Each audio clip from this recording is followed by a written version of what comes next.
that is long and has several twists and turns. And it is important to contextualize that history so that we are able to understand and appreciate what is happening now. The Congo Free State, as we know it today, was established by King Leopold of the Belgians. That is not to say that there were no African populations with over 450 nationalities. And we will also remember that it's the same King Leopold of the Belgians who was the force behind the Berlin Conference in 1884 and 1885, during which the current boundaries that we know of African states were established. But during that same period that Leopold was establishing the Congo Free State, the Germans under Bismarck in 1880 had also established a presence in what is present-day Tanzania, but was then Tanganyika, and in what was then Rwanda-Urundi, which we now know separately as Rwanda and Burundi. When the Germans lost the war, what is normally described as the First World War, but I prefer to call the First European Tribal War, what then happened is that Rwanda and Burundi were made to be trust territories of Belgium. So the original sin in terms of the conflict that we see in DRC today was planted in those days, planted by King Leopold of the Belgians, reinforced in Berlin in 1884 and 1885. And there is a beautiful book that has been written by the Nigeria called Dekeye Adebajo in 2010, which is titled The Curse of Berlin, Africa After the Cold War. And it is important to have that history for us to appreciate what is now known as the conflict that is pitting Congo. Some say that the Rwandese are involved because the people that are fighting as M23 are of Tutsi stock, but they are Congolese. They come from around Kivu. The fact that a boundary was drawn by the colonialists and put them in a country that is now known as DRC, at one time was known as Zaire or Congo-Kinshasa, does not make them Rwandese. So the M23 was formed deliberately because the people who are then christened as the Banyamulenge thought that they were being discriminated against. They thought that the Congolese administration in Kinshasa was telling them to go to Rwanda, which is not their country. And this is something that has been debated over time. In 1996, when the country was still known as Zaire, the former president of Tanzania, the late Julius Kambarage Nyerere, in 1996, when delivering a speech in New York under the Peace Academy, said that we must be very clear that the Banyamulenge are not Rwandese. The Banyamulenge or the Tutsi who are to be found or who are found in Kivu are Congolese. Because the colonialist border put them in DRC, Congo, and some in Tutsi, does not make them Rwandese.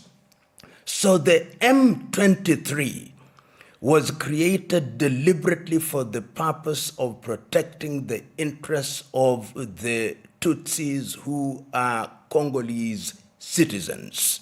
However, it must be understood that there have been accusations and counter-accusations, with the administration in Kinshasa saying that the Rwanda administration is aiding the M23. Rwanda on her part has said that because the war spills over into Rwanda occasionally, They are always on a defensive and sometimes in an offensive mode. And you will remember that when Felix Tshisekedi took over power, there was a time indeed when he visited Kigali and gave the Rwandese the right to move into the territory of Congo to deal with other rebel groups which were a threat to Rwanda, in the same way that he also did to the Ugandans.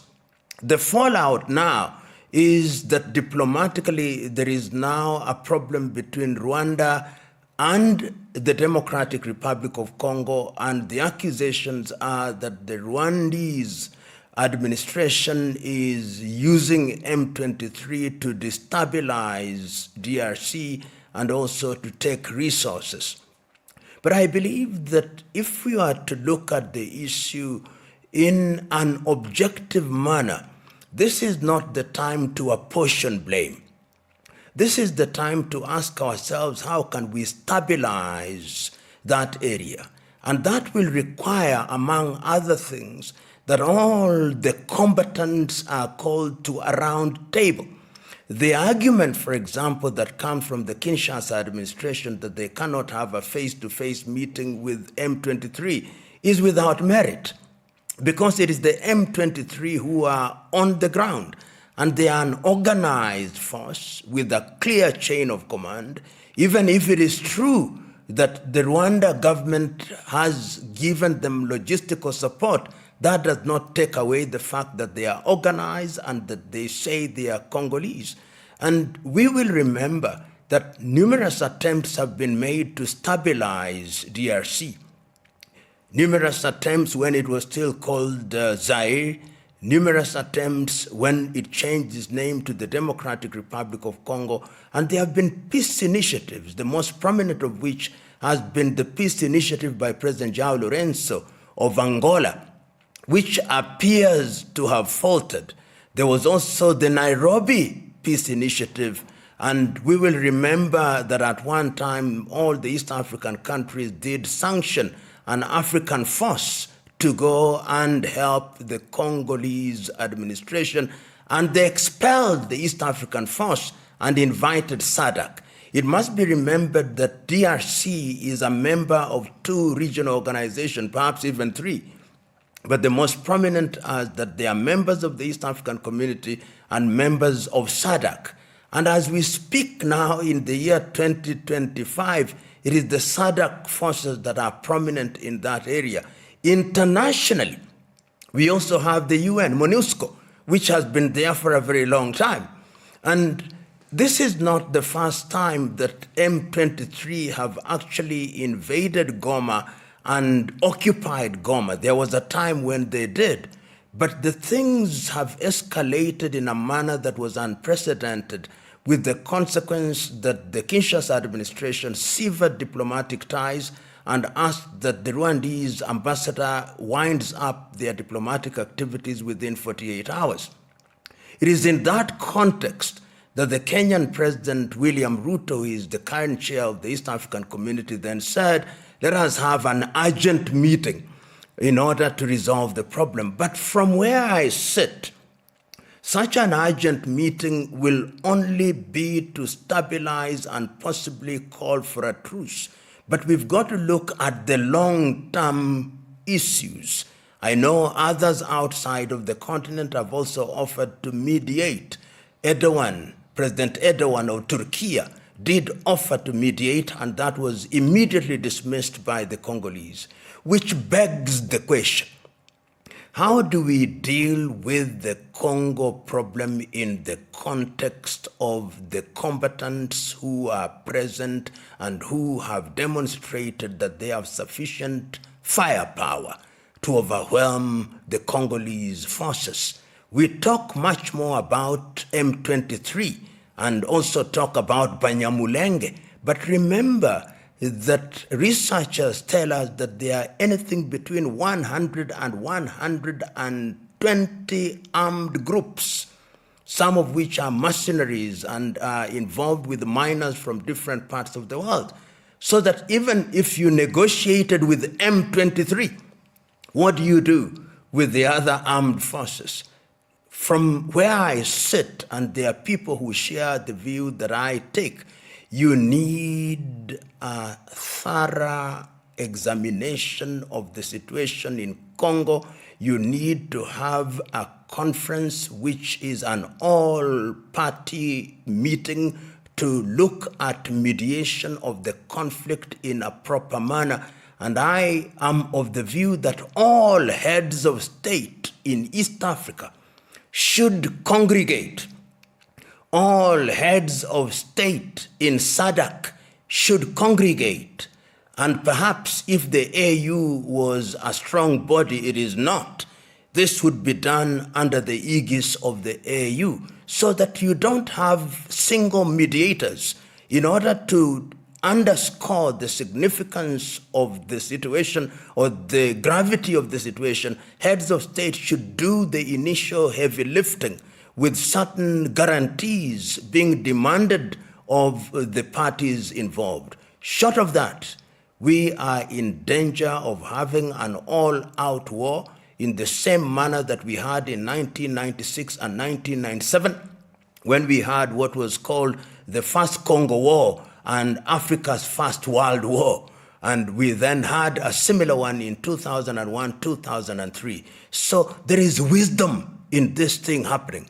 I hope that on the 29th day of January 2025, the initial meeting between President Tshisekedi and President Kagame, and in the presence of other heads of state, will break the ice, because breaking the ice will then ensure that we have a path towards which lasting peace can be realized and certain accommodations being made. Finally, it is important to point out that it is unwise for African leaders to use colonially created and inherited boundaries as a basis for shutting out populations.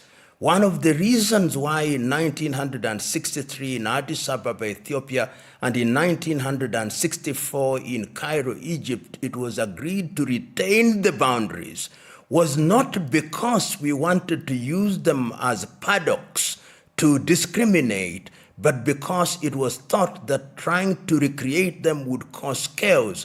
It was also understood that they'll only be useful for purposes of administration.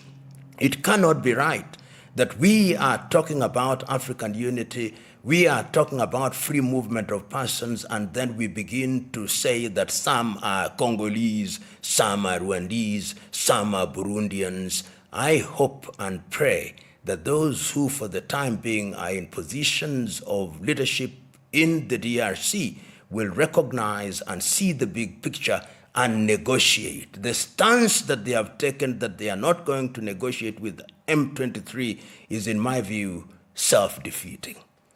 You know, I understand President Ruto is the current chair of the East African Community Summit, having taken over from President Salva Mayardit Kir of South Sudan. So in that context, I understand that he is reacting properly and saying, these are member states, let's have an urgent meeting. But it beggars belief that you are calling the president of a former colonizer and a neo-colonizer to tell you how to run African affairs. But all these are out of what I call colonial hangover.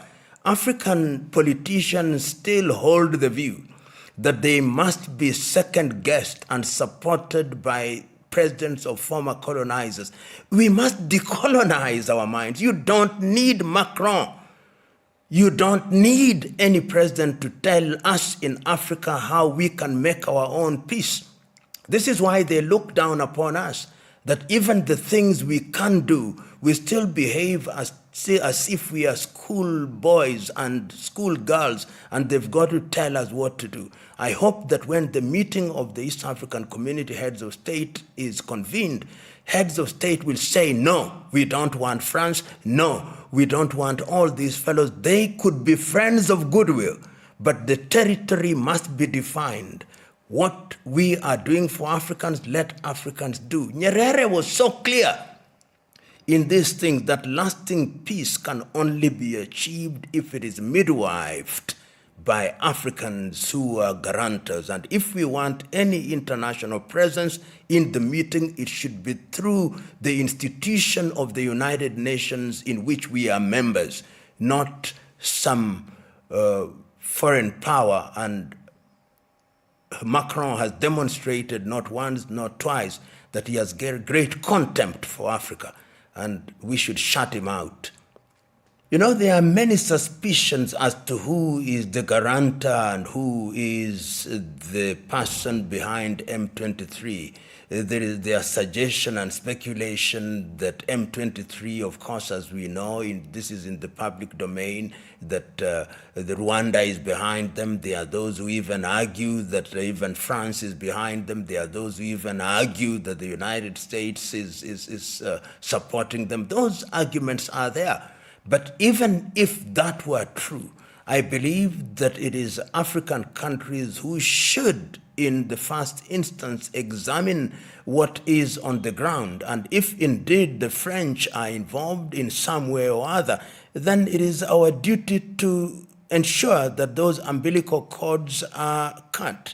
But ultimately, one of the things that must be done, even as we blame others, is not to deal with the symptoms, but to deal with the root cause. I know there are many individuals, one of whom has written over 20 books.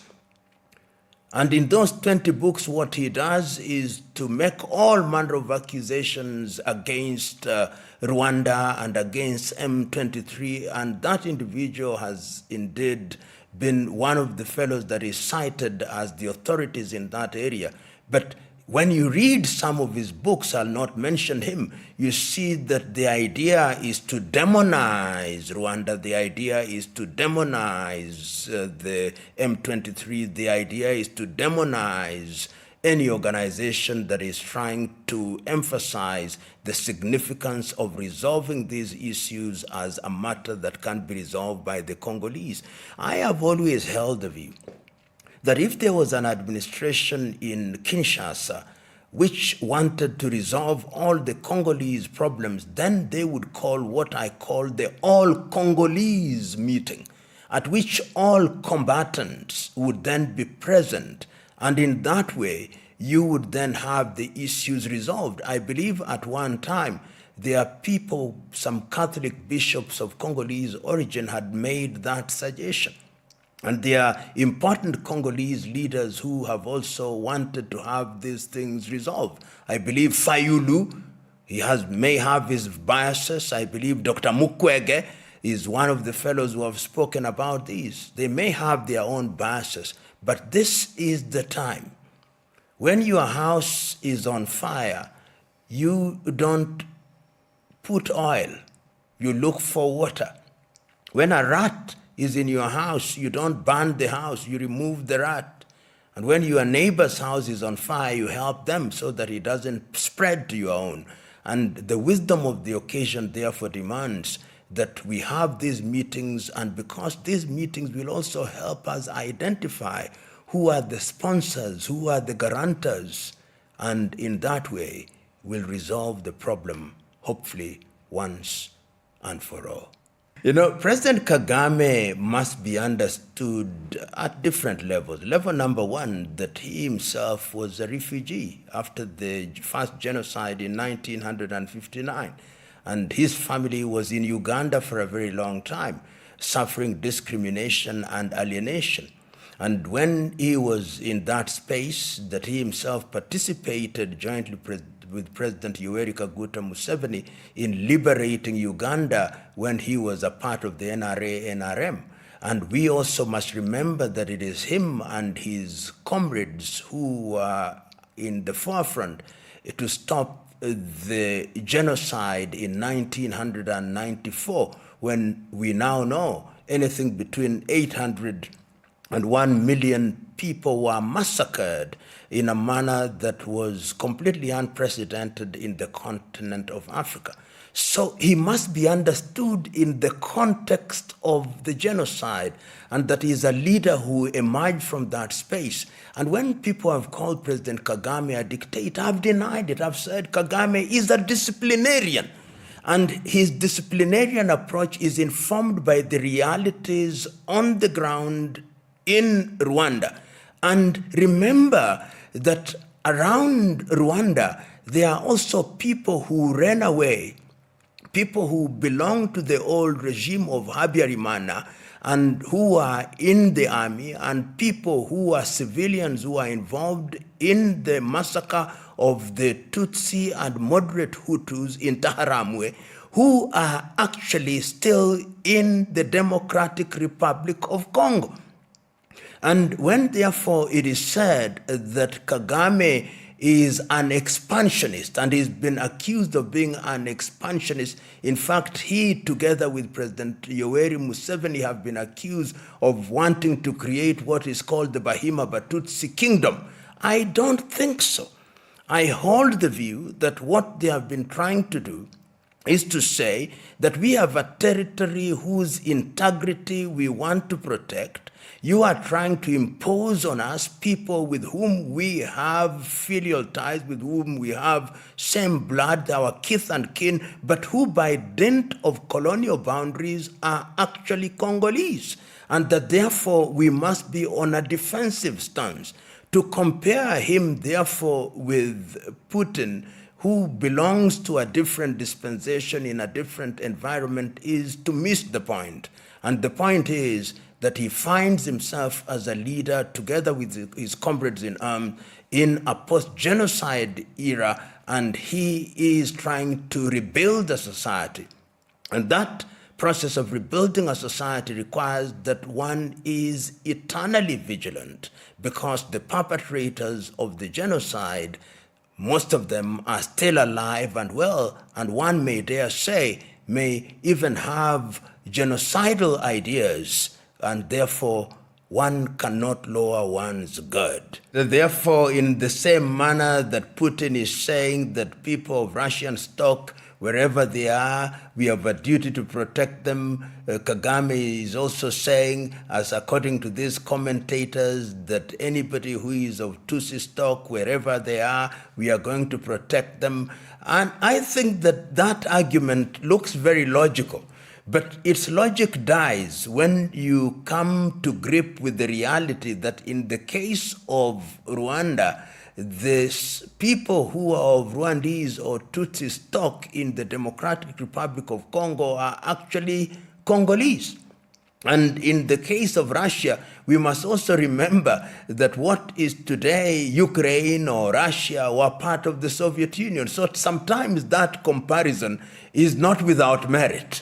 Is not without merit, particularly when you look at the history and the circumstances. But I believe that the underlying philosophical reasons or practical or social reasons that informs the manner in which they conduct themselves is a little nuanced. But there is a sense in which when historians write, it will be right to say that certain boxes are ticked for both President Putin and for President Kagame in protecting their very own. You know, in the eastern part of the Democratic Republic of Congo, Goma is the biggest city. And remember, that is a mining area.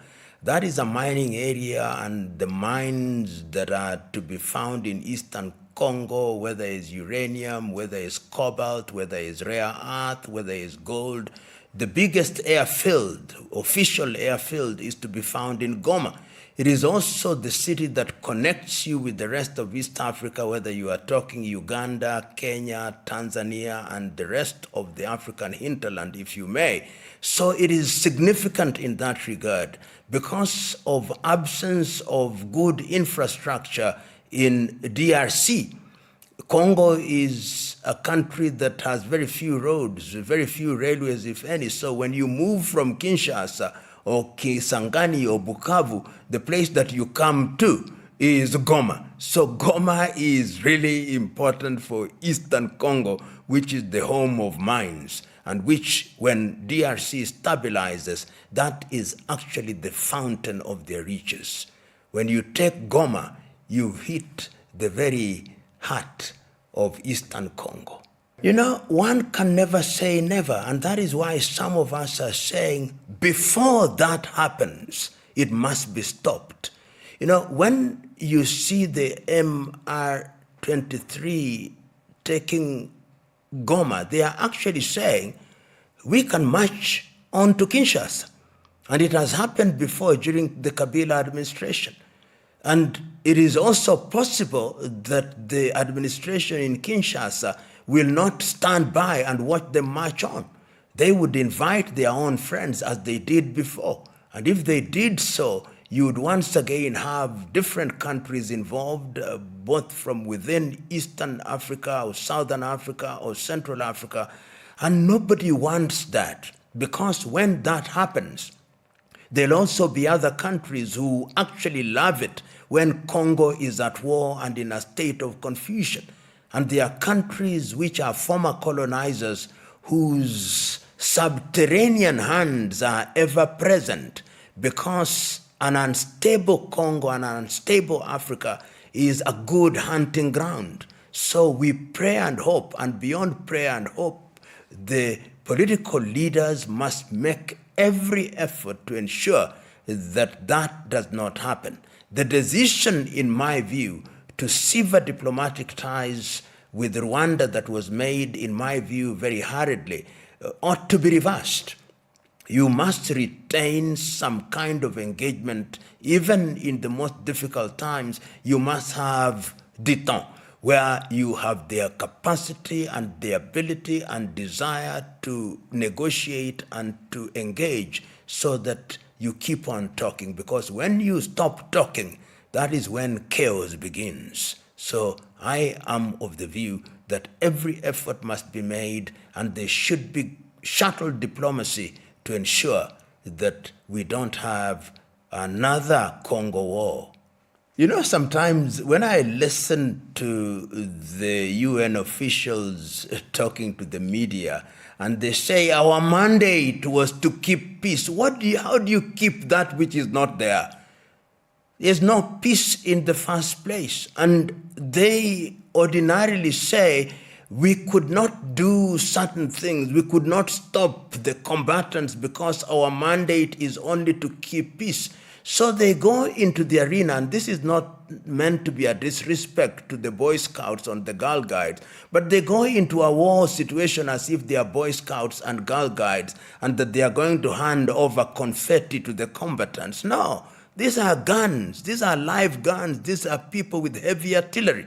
So the UN peace mission must revise its mandate, and I believe that the Security Council now has a duty. This idea that periodically the UN Secretary General sends a peace envoy into a war situation is, in my view, without merit. And it lacks appreciation of the situation as it is on the ground. And that is why MONUSCO has been a monumental failure. And they themselves have been accused of many things which are not in the best interest of the Democratic Republic of Congo. So their mandate must be revised. When you are enforcing peace, the peace must be there, and even if it is not there, even if it is tenuous, there must be the ability and the desire to do certain things in a proper way. And we have a beautiful saying in Kiswahili, amani haiji ila kwa ncha ya upanga. Peace does not come except on the blade of the sword. You know, those who look at the situation will ask the question, beyond the analysis, beyond the lamentation, how do we resolve the conflict? History is consistent. All conflicts have always been resolved by way of negotiations. And negotiations have always worked when all concerned parties are made to realize that arms don't resolve problems and that all problems are resolved at the negotiation table. It is the duty, therefore, at this stage for the organization that were created for that purpose, among other things, to be the midwives of the peace process in DRC. Attempts have been made, as we already know, by President João Lourenço of Angola, which appears to have hit a rock. Attempts have been made, which have been described as the Nairobi process, which have hit a rock.